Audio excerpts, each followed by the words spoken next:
Assalamualaikum warahmatullahi wabarakatuh.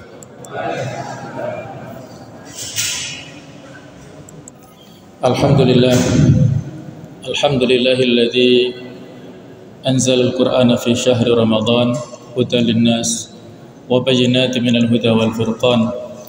Asyhadu an la ilaha illallah wahdahu la syarika lah wa asyhadu anna Muhammadan abduhu wa rasuluh la nabiyya ba'dah. Allahumma salli wa sallim ala sayyidina wa habibina wa maulana Muhammad wa ala alihi wa sahbihi ajma'in, amma ba'd.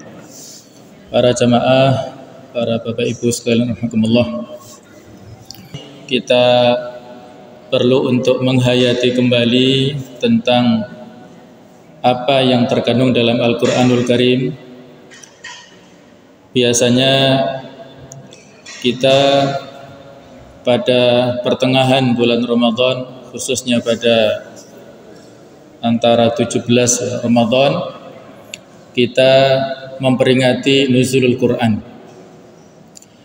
Barangkali ada yang bertanya, Al-Quranul Karim itu diturunkan pada malam Al-Qadr atau Lailatul Qadr, yang waktunya adalah majhul, tidak bisa dipastikan. Tetapi yang lebih kuat adalah pada 10 hari terakhir di bulan Ramadan, terutama pada malam-malam ganjil dan khususnya pada malam ke-27. Inna anzalnahu fi lailatul qadr. Tetapi mengapa peringatan turunnya Al-Quran diperingati pada 17 Ramadan? Maka di antara jawabannya adalah bahwa Al-Quranul Karim ini diturunkan dengan dua tahap. Tahap yang pertama adalah turun dari Lauhul Mahfuz ke Baitul Izzah, yang ada di langit dunia, langit yang paling bawah. Itu terjadi pada Lailatul Qadar. Sedangkan proses turunnya yang kedua, yaitu dari Baitul Izzah kepada Rasulullah SAW selama masa risalah 23 tahun. 5 ayat pertama di surat Al-Alaq itu terjadi pada 17 Ramadan, ya, di antara pendapat sebagian besar ulama. Inilah yang kita ikuti. Jadi kita hadir dalam rangka untuk mengingat kembali bagaimana hikmah yang terkandung dalam turunnya Al-Quran, yang ini adalah menjadi pedoman hidup kita semuanya. Kita ingin bahagia hidup di dunia sampai di akhirat nanti, maka kunci kebahagiaan itu ada dalam Al-Quran.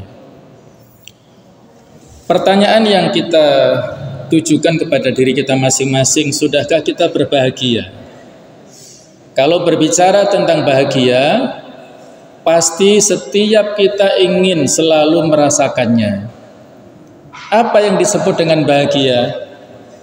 Apakah dengan kita menyandang jabatan tertinggi, dikenal banyak orang, ataukah mungkin bisa main TikTok setiap hari, punya banyak teman, punya keluarga lengkap, punya banyak uang, atau punya banyak gelar, bisa bolak-balik ke luar negeri, atau yang lainnya? Apakah itu yang menjadikan kita bahagia? Mungkin sebagian orang di luar sana beranggapan demikian. Tapi pada faktanya, bukankah kita banyak melihat kasus tokoh publik yang terlibat narkoba? Bukan hanya pengguna tapi juga pengedar. Orang kaya yang mencoba bunuh diri. Kalau tadi kekayaan dianggap sebagai sebab kebahagiaan, ternyata banyak atau ada orang kaya yang mencoba untuk bunuh diri, artinya dia tidak bahagia. Dia punya banyak teman tetapi merasa insecure, merasa minder, tidak percaya diri dan sebagainya.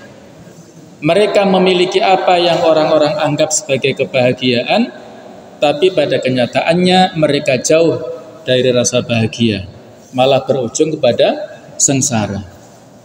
Jadi yang bahagia itu seperti apa? Maka inilah akan kita coba untuk cari rumusnya di dalam Al-Quranul Karim. Banyak ayat yang menjelaskan kepada kita tentang masalah sebab-sebab kebahagiaan, di antaranya di surat Al-Ahqaf ayat ke-13 Allah Ta'ala berfirman, innal ladzina qalu rabbunallah tsumma istaqamu fala khaufun 'alaihim wa lahum yahzanun. Sesungguhnya orang-orang yang mereka berkata bahwa Tuhan kami adalah Allah, kemudian mereka istiqomah, konsisten, fala khaufun 'alaihim, maka tidak ada rasa kekhawatiran atas mereka, walahum yahzanun, dan mereka tidak pula bersedih hati. Artinya mereka selalu dalam kondisi yang bahagia. Jadi dari ayat ini bisa kita simpulkan bahwa rumus bahagia itu adalah tauhid, keimanan ya, Rabbunallah. Kita berkeyakinan tentang Rabb kita, Tuhan kita yang menciptakan, yang memberikan rezeki, yang mentakdirkan segala sesuatunya adalah hanya Allah Ta'ala, tidak ada yang lain. Tsumma istaqamu, kemudian istiqomah, konsisten ya, tidak belok-belok dan juga tidak luntur ketauhidannya, keimanannya. Itulah kita insya Allah akan mendapatkan kebahagiaan. Dan yang terjadi jamaah sekalian dalam hidup ini pasti tidak lepas dari dinamika. Kadang-kadang kita senang, kadang-kadang kita susah, kadang kita cukup berlebihan, kadang-kadang kita kekurangan. Itulah memang hidup. Dan kita sudah diberikan rumus, resep oleh baginda Rasulullah SAW tentang menghadapi dinamika hidup ini. Ajaban li amril mu'min, sangat atau sungguh menakjubkan urusan seorang mukmin. Inna amrahu kullahu lahu khair, sesungguhnya urusannya itu semuanya adalah baik. Walaisa dzalika illa alal mu'min, dan itu tidak dimiliki kecuali oleh orang mukmin. In asabatu sarra'u syakara fakana khairan lahu, kalau dia ditimpa kesenangan, rizkinya, anaknya sehat-sehat, pinter-pinter, longgar kehidupannya, senang, maka dia bersyukur. Wa in asabatu dharra'u sabara, dan apabila dia ditimpa kesusahan, sakit, ada musibah yang menyedihkan dan sebagainya, maka dia bersabar. Inilah kata kuncinya. Antara syukur dan sabar ini seperti dua sayap yang apabila burung patah satu sayapnya tidak bisa terbang ya. Kita pun juga sebagai orang mukmin tidak bisa eksis dalam kehidupan tanpa dua sayap antara syukur dan sabar ini. Maka kita lakukan secara seimbang ya. Nah, bagaimana cara untuk mengaktifasi akhlak-akhlak yang baik antara syukur dan sabar ini? Maka kata kuncinya ada di Al-Quran. Barangkali ilustrasinya atau gambarannya itu seperti zaman dahulu ya. Kita punya HP baru ya, atau mungkin laptop atau barang elektronik baru lah.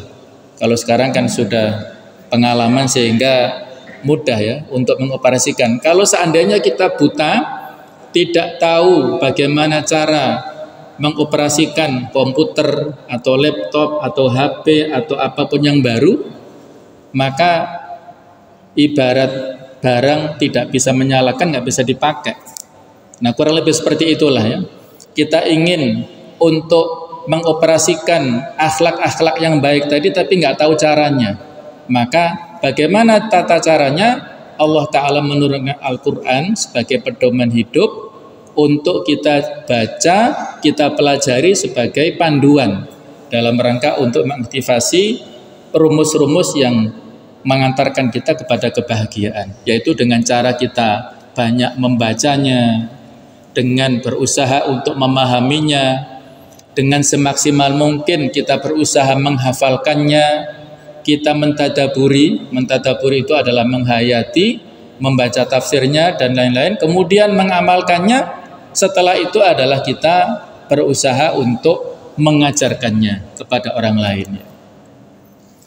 Allah Ta'ala berfirman di surat Al-An'am 155, wa hadza kitabun anzalnahu mubarakum fattabi'uh wattaqu la'allakum turhamun.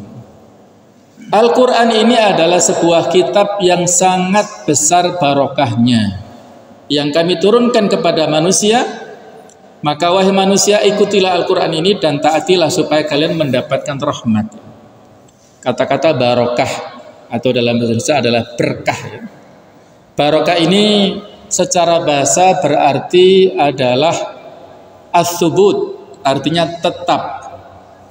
Ad-dawam artinya adalah abadi atau continue selamanya. Kemudian al-istiqrar artinya eksis. Sedangkan secara bahasa barokah itu adalah an-nama'u, tumbuh, aziyata bertambah, serta kathratul khair fi syai', banyaknya kebaikan dalam sesuatu. Itulah yang kita butuhkan dalam hidup ya.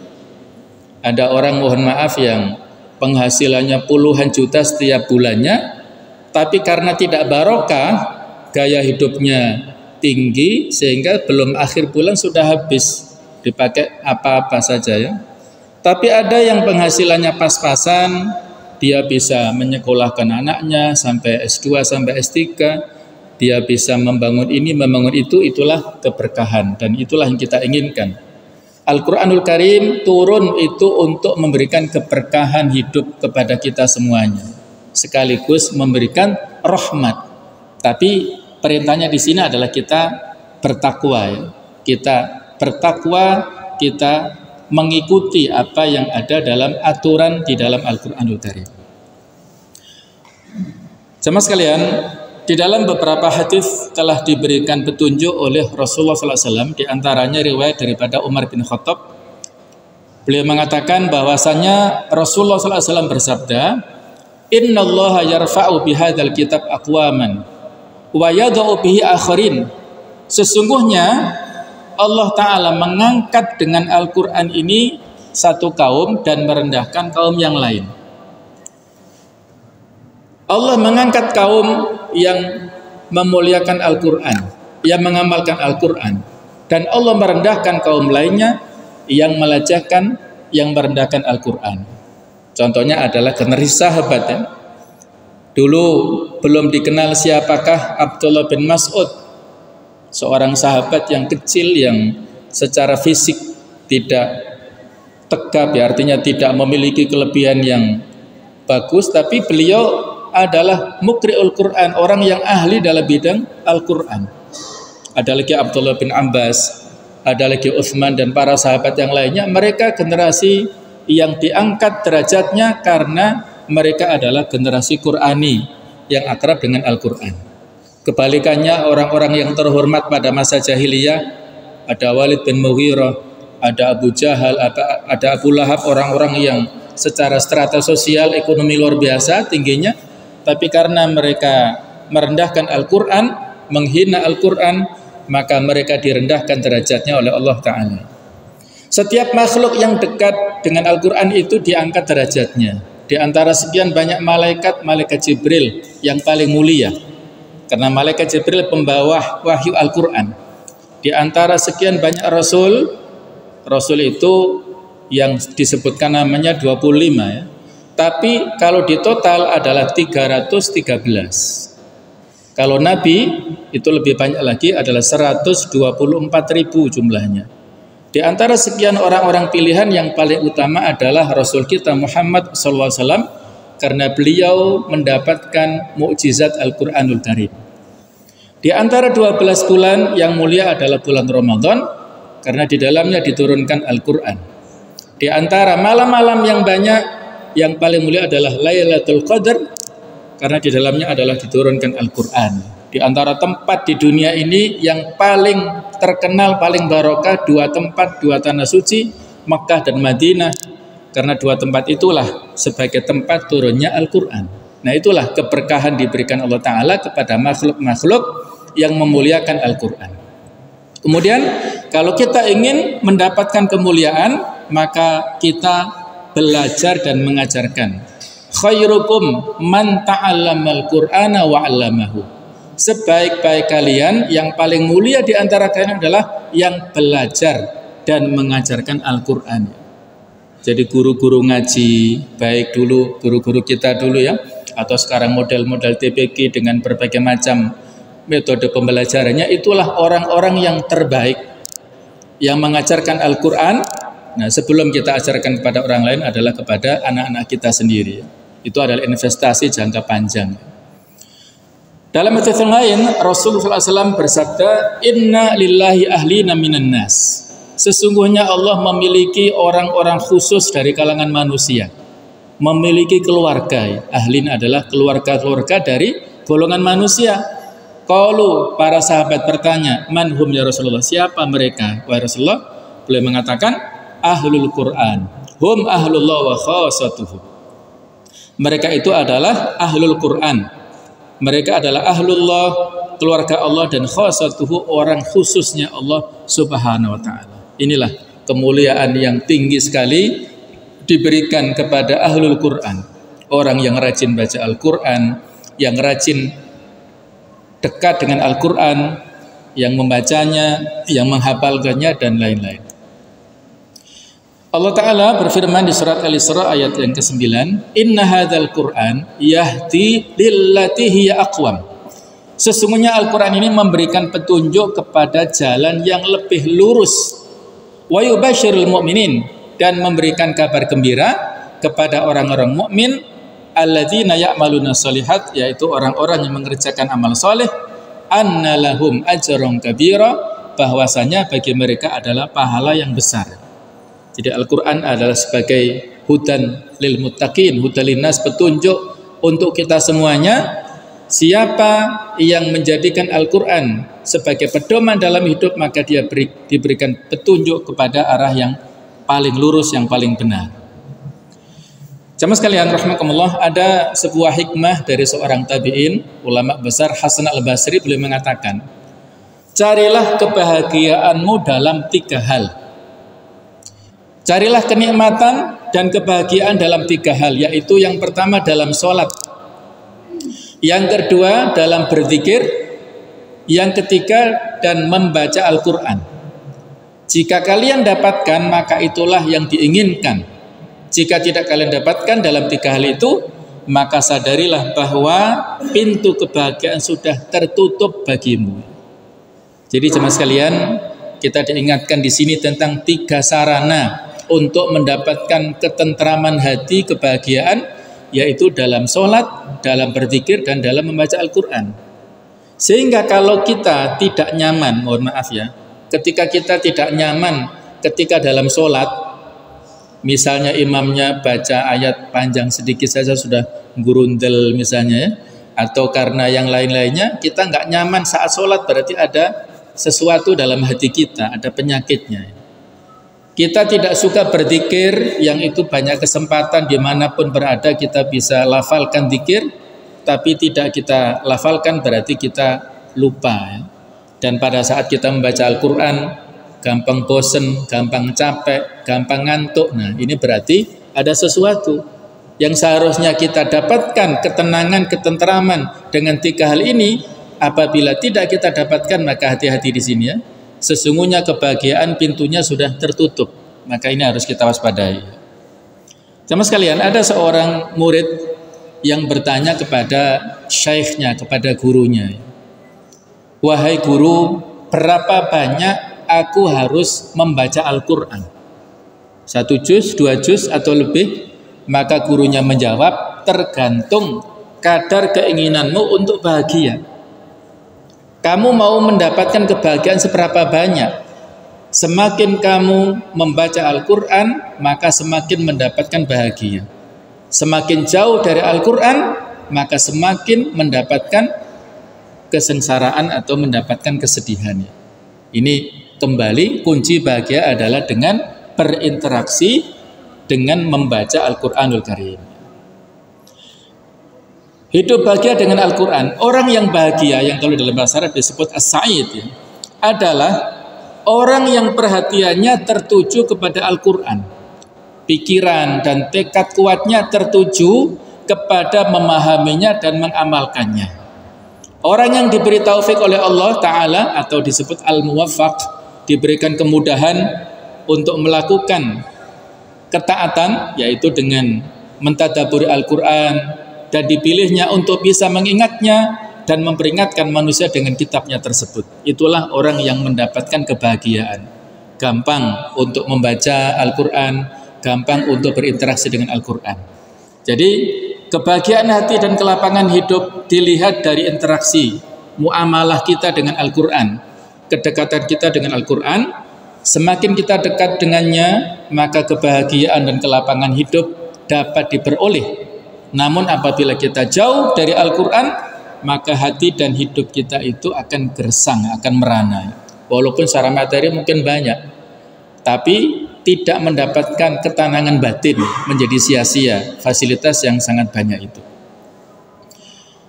Ada kalimat yang menyentuh ya, menjadi evaluasi bagi kita semuanya. Ketika seorang syekh ditanya oleh salah seorang muridnya, wahai syekh, bagaimana hubungan orang-orang soleh terdahulu dengan Al-Quran? Bagaimana sih kedekatan mereka dengan Al-Quran? Maka dijawab oleh syekh, ini seperti hubungan kalian saat ini dengan handphone ya, dengan HP. Masya Allah ya. Handphone ini adalah alat yang tidak lepas dari kehidupan kita. Betul apa betul? Ya. Sebelum tidur ya, yang dibuka handphonenya, nggak tahu yang dibuka apa. Kalau ngaji alhamdulillah. Bangun tidur yang dibuka adalah handphonenya. Terus apa? Wudu, qiyamul lail, monggo alhamdulillah.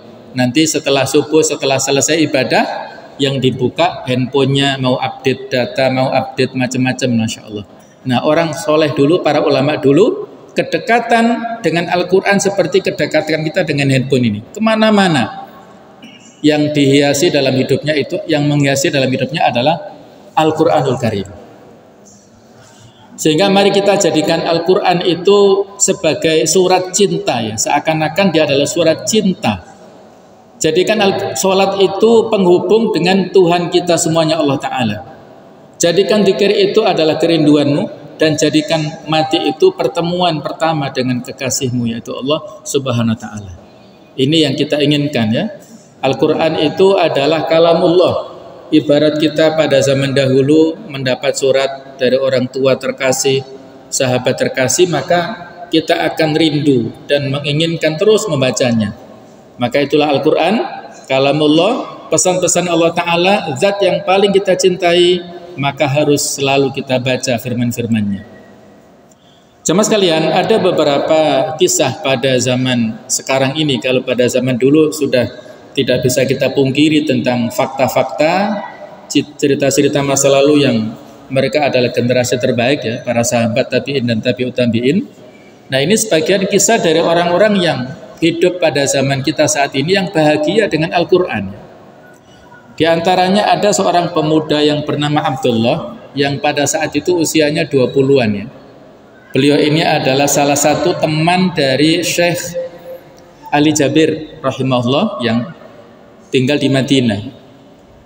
Beliau sebelumnya pemuda tetapi terjadi kecelakaan maka lumpuh ya. Dan beliau adalah seorang hafal Quran 30 juz. Lumpuh, tidak bisa menggerakkan tangannya, kakinya ya. Maka satu saat ada yang bertanya, wahai Abdullah, seandainya kamu diberikan peluang untuk berdoa, mohon kepada Allah, apa yang kamu minta? Maka Abdullah minta, saya minta supaya bisa menggerakkan tangan kaki saya. Apa tujuannya? Sederhana Bapak Ibu sekalian ya.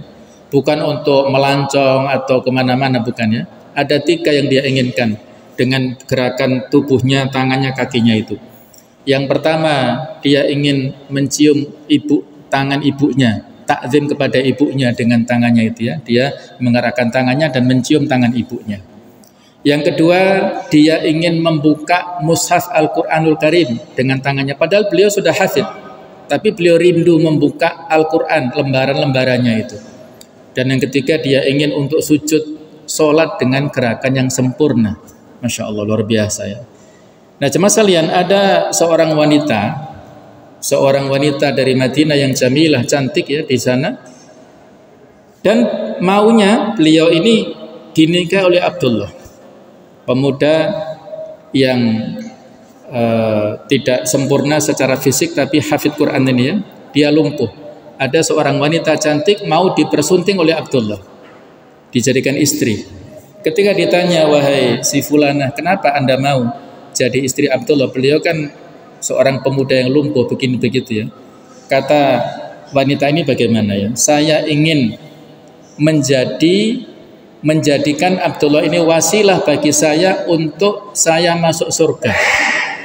Abdullah seorang yang soleh dan saya akan berkhidmat melayaninya dengan sepenuh hati yang mudah-mudahan dia ridho. Dengan ridhonya itulah saya akan mendapatkan surganya Allah Subhanahu wa taala. Subhanallah ya. Ada hadis mengatakan ayyumma imra'atin matat wa zawjuha radin anha dakhalatil jannah. Seorang wanita manapun yang meninggal dunia pada saat suaminya ridho padanya, maka dia wanita ini akan masuk surganya Allah Subhanahu wa taala. Nah, itulah istri yang solihah, suaminya ridho padanya, maka peluang dia untuk masuk surga. Ada contoh yang kedua, seorang remaja yang kalau kita bilang anak-anak lah, usianya masih SMP ya, namanya Mu'ad. Tinggal di Mesir, di sebuah desa. Dia biasanya diantar oleh ayahnya naik sepeda motor untuk setoran menghafal Quran ke syekh, seorang guru ya. Di Mesir banyak sekali tempat-tempat untuk mengkaji dan menghafalkan Al-Quran ya. Perjalanannya jauh, kurang lebih 45 menit dari rumah ke tempat pelajarannya itu ya. Dan karena ayahnya ini belum hafal Quran, maka ditempel di kaca sepeda motor fotokopian mushaf, terus dia sambil menyimak bacaan anaknya yang setor hafalan di sepanjang perjalanan. Masya Allah. Dan Mu'ad ini kebetulan adalah seorang yang buta. Ketika dia sudah berhasil menghafalkan 30 juz Al-Quran, ditanya di dalam satu wawancara, wahai Abdullah, apakah kamu merasa sedih dengan tidak bisa melihat Al-Quran atau melihat matamu dengan matamu itu ya? Dia katakan, saya bersyukur kepada Allah Ta'ala. Loh kok bisa ya? Apa motivasinya kamu untuk menghafal Al-Quran ini? Katanya begini ya, saya di dunia sudah buta, maka saya di akhirat tidak mau buta. Karena orang yang nanti dibutakan Allah Ta'ala di akhirat itu adalah orang yang jauh dari Al-Quran.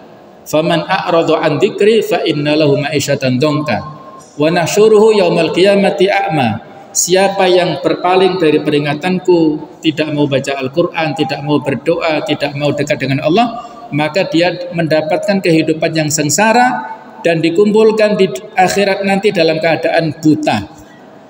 Maka dia protes nanti. Qala rabbi lima hasyartani a'ma wa qad kuntu basira. Ya Allah, kenapa saya buta? Padahal saya dulu di dunia bisa melihat.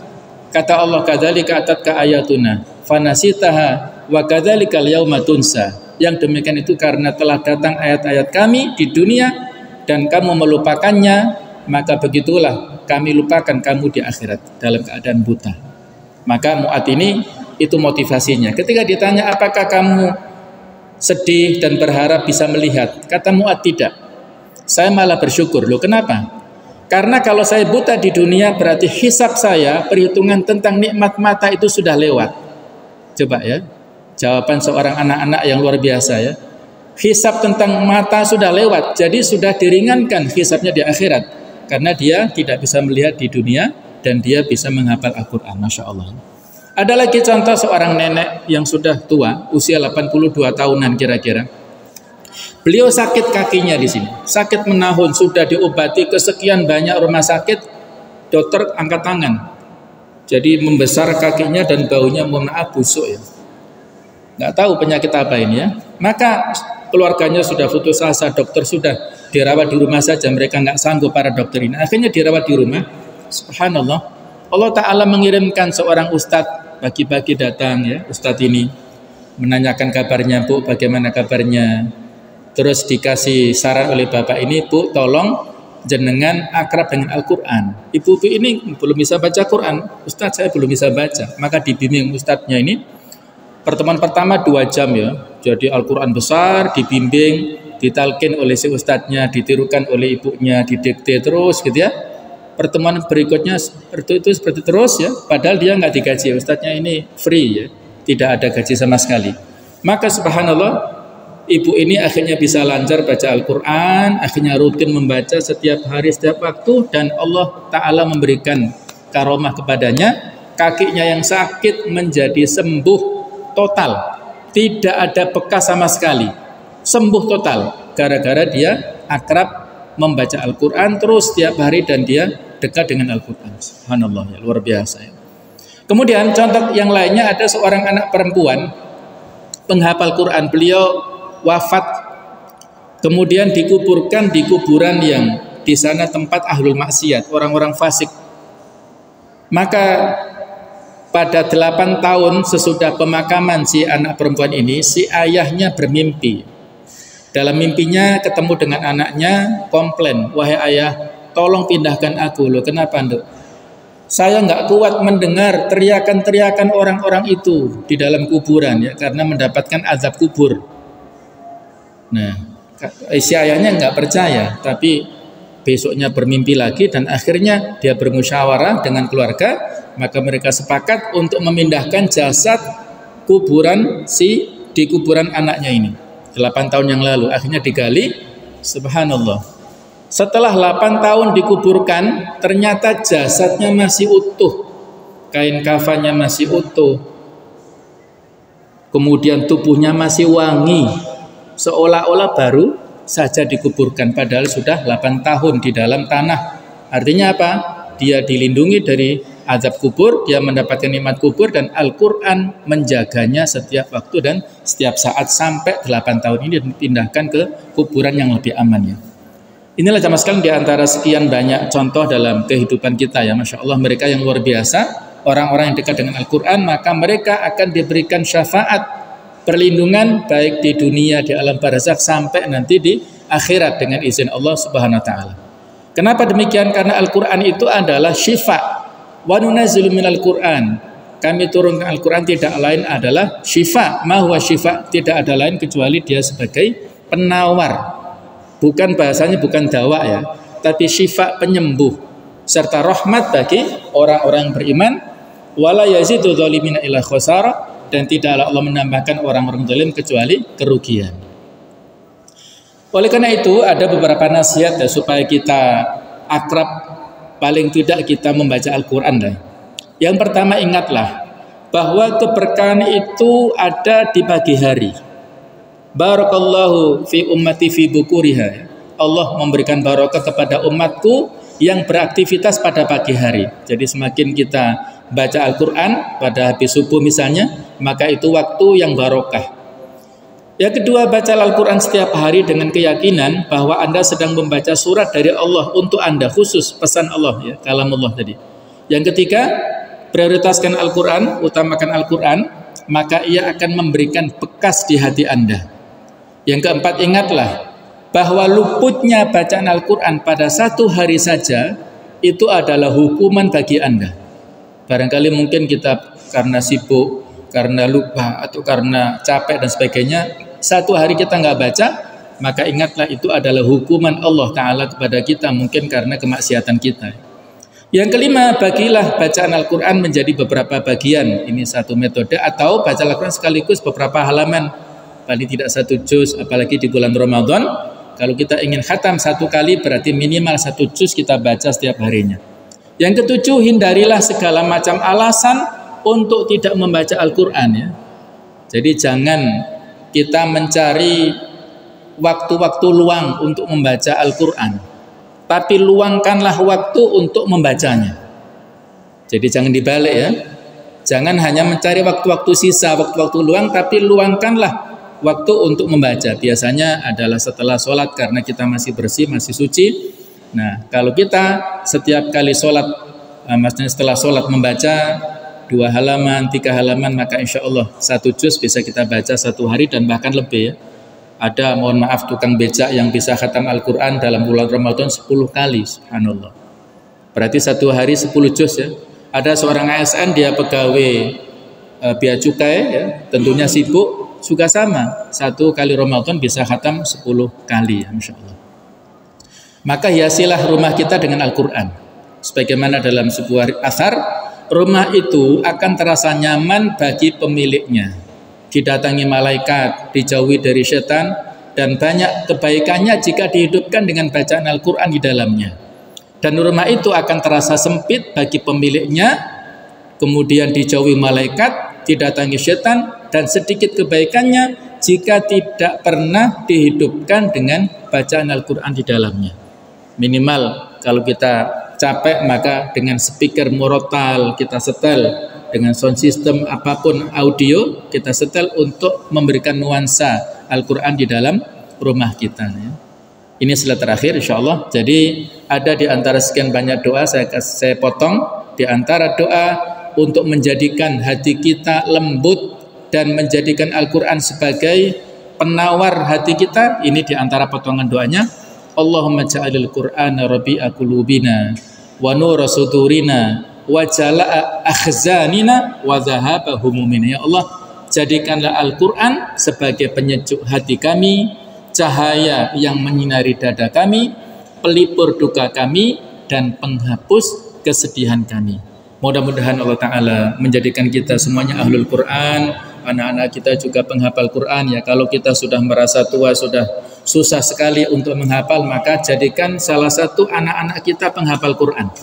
Kalau anak-anak kita sudah nggak mampu, jadikan salah satu cucu kita paling nggak bisa menghafal Al-Quran 30 juz yang insya Allah nanti di akhirat akan memakaikan mahkota kehormatan untuk kita semuanya insya Allah. Amin ya rabbal alamin. Mohon maaf atas segala kekhilafan, kurang lebihnya mohon maaf. Ihdinas siratal mustaqim. Subhanakallahumma wa bihamdika asyhadu alla ilaha illa anta astaghfiruka wa atubu ilaik. Wassalamualaikum warahmatullahi wabarakatuh.